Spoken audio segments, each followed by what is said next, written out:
एक समय की बात है। सुंदर वादियों के बीच गांव में एक छोटा सा घर था। उस गांव में आकाश नाम का एक लड़का रहता था। वो बहुत उदास, मन में हर समय बुरे विचार और कई प्रकार के विचारों का सैलाब आता जाता रहता था। इतने विचारों से वो पूरा थक जाता था। उसे समझ नहीं आता था कि इन विचारों को कैसे रोकूं। वो अपने बीते समय के लिए दुखी होता और भविष्य को लेकर चिंतित। इन सभी विचारों को कंट्रोल ना कर पाने के कारण उसके दिमाग में विचारों का तूफान आता जाता रहता और इस तूफान से इतना थक जाता कि वो ठीक से सो भी नहीं पाता था। एक दिन दूर पहाड़ के पास एक घर था। काम के सिलसिले में आकाश उस पहाड़ के पास पहुंच जाता है। आकाश के मन में अब भी कई तरह के विचार आ रहे थे। काम कैसे होगा, बात कैसे होगी। तभी वहां कई लोगों ने बताया कि यहाँ एक बहुत ही नेक व्यक्ति रहता है। वो सब लोगों की समस्या का हल बहुत सरलता से कर देता है, जिससे बहुत लोगों का जीवन बदला भी है। तभी आकाश के मन में भी उनके पास जाने का ख्याल आता है। आकाश उनके पास जाने का मन बना लेता है। उसके मन में एक उम्मीद आने लगती है कि क्या पता वो मेरी भी मदद करें और मेरा मन भी शांत हो जाए। अगले ही दिन आकाश उस बूढ़े व्यक्ति से मिलने के लिए निकल जाता है। जहां पहुंचकर उसने देखा एक बहुत ही सुंदर छोटा सा घर, जहां आसपास बहुत सुंदर फूल लगे हुए हैं। वहां एक बूढ़ा व्यक्ति चुपचाप आंख बंद कर शांत स्वभाव में बैठा है। तभी आकाश वहां उनके पास नजदीक जाकर कहता है, दादाजी, मेरा नाम आकाश है। नजदीक के गांव से काम के सिलसिले में आया था। लोगों ने आपके बारे में बताया, इसलिए मैं आपसे मिलने चला आया हूँ। बूढ़ा व्यक्ति शांत स्वभाव में आकाश की सारी बातें सुन रहा था।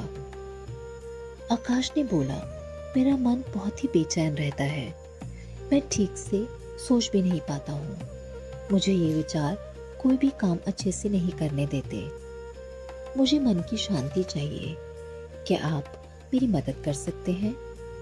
उस बूढ़े व्यक्ति ने धीरे से अपनी आंखें खोली और बहुत शांत मुस्कुराते हुए बोला, तुम शांति की तलाश में हो? अच्छा, तुम मेरे साथ चलो। तुमको जो काम बताऊंगा पहले वो करो। वो बूढ़ा व्यक्ति आकाश को अपने फूल वाले बगीचे में ले जाता है, जहां उसने उसे एक छोटा सा लोटा दिया जो पूरा पानी से भरा हुआ था। उस लोटे में एक बूंद पानी की भी जगह नहीं बची थी। आकाश ने पूछा, इससे क्या करना है? तभी बूढ़े व्यक्ति ने कहा, यहाँ से गांव के खेत तक जाना और फिर वापस आ जाना।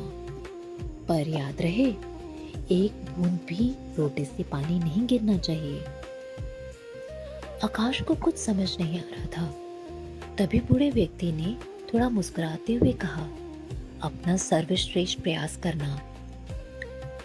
आकाश उनकी बात मान अपने काम के लिए तैयार हो जाता है। आकाश लोटा लेकर खेत की तरफ चल पड़ता है। पूरा ध्यान सिर्फ लोटे पर और लोटे के पानी पर रहता है।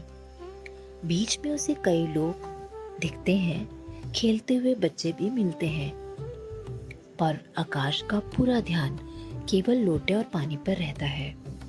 वो धीरे धीरे आगे बढ़ने लगता है। आसपास के लोग देख उसको मुस्कुराने लगते हैं, पर जैसे वो सब जानते हो कि ये बूढ़े व्यक्ति ने ही इसको कुछ सिखाने के लिए, काम के लिए चुना है।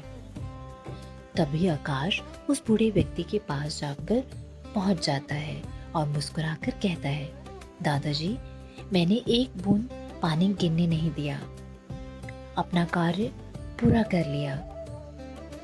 बूढ़ा व्यक्ति मुस्कुराकर पूछता है, क्या तुम्हें आसपास कोई लोग नहीं मिले? क्या तुमने वहां आसपास किसी को नहीं देखा? आकाश कहता है, नहीं, मेरा केवल ध्यान उस लोटे पर और पानी पर ही था। मेरे आसपास लोग और बच्चे दिखे थे, लेकिन मैंने उनकी बातों और उन पर कोई ध्यान नहीं दिया। मुझे केवल आपकी बात याद रही, लोटे का पानी, और उसमें से एक बूंद नहीं गिरना चाहिए। बूढ़ा व्यक्ति तभी मुस्कुराते हुए धीरे से कहता है, तुम्हारी समस्या का समाधान तुम्हारे पास ही, तुम्हारे अंदर ही होता है, पर तुमने इस पर कभी ध्यान ही नहीं दिया। हमें केवल वर्तमान में रहकर विचार करने चाहिए। जैसे तुमने केवल पानी से भरे लोटे के बारे में ही सोचा। ये बात आकाश को समझ आने लगी। आकाश बूढ़े व्यक्ति को धन्यवाद देता है और उनके पैर छू उनका आशीर्वाद लेता है और वहां से निकल जाता है। रास्ते में नीचे आते समय आकाश एक पेड़ के पास बैठ जाता है। सूरज ढल रहा था। आसपास का दृश्य बहुत शांत और सुंदर। आकाश को समझ आ जाता है ये वही शांति है जिसकी वो तलाश कर रहा था। शांति हमें बाहर से नहीं, अंदर शांत रहने पर महसूस होती है। पक्षी आसपास उड़ रहे थे। सूरज ढल रहा था। इस सीख ने आकाश का जीवन ही बदल दिया था। अब वो भीतर से शांत हो गया था। उसका पूरा जीवन परिवर्तित हो गया था। तो देखा दोस्तों आपने, हम आज इस भागदौड़ भरी लाइफ में अपने लिए टाइम ही नहीं निकाल पाते। कुछ समय अपने लिए जरूर निकालिए। Thank you so much.